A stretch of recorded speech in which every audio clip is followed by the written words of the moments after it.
Կարկուտից է նաշնանացան ցորենի ցողունները աչուձախ պարկել։ Գավառում հունիսի 11-ին կես ժամ տեղացած ուժեղ կարկուտը մարդկանց ամիսների աշխատանքն է վերացրել։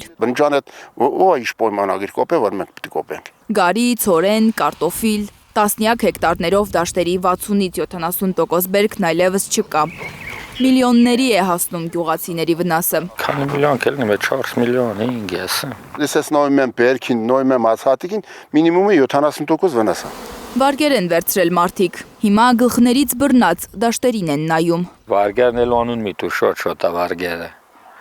Ամեն տարի վերցնում ենք, չենք կարում պագեք, թազուզ վերցնում ենք։ Մեսի վարա ցանկ ամեն ինչը թանկ կներով, սերմը թանկ 200 դրամով սերմը օրել են, ցանել ենք, այսօր վիճակով էսա։ Վերջին 4 տարվա մեջ մի տարի են միայն բերք ստացել մարդիկ գավառի դաշտերից։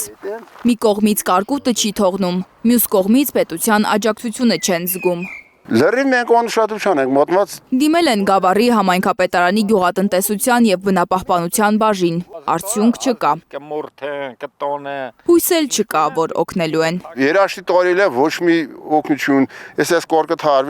արում էլ է ոչ մի օգնություն մենք ստացուկ չկանք, մինչև այսօր։ Համայնքապետարանից միայն առաջարկել են, որ մարդիկ ապահովագրեն իրենց տարածքները։ Առաջարկել ենք տվյալ տերիտորիաները բան անեք, ապահովագրեք, որպեսզի յուրաքանչյուր օղետից հետո բան են, էլի նոր ձեզի փոխհատուցում տանք։ Հակակարգտային կայանից կրակոցի ձայն վերջին անգամ մի քանի տասնամյակ առաջ են լսել այստեղ։ Կոմունիստների ժամանակ այն սորերի ներքևներ ընտնել են, մի վերացել չկա։ Մեր մոտ կարկտակայան չկա։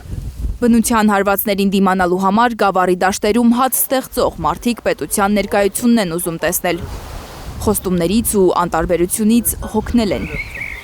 Լանա Համբարձումյան, Հայկ Ավանեսյան, Հենրիկ Համազասպյան, Հայլուր։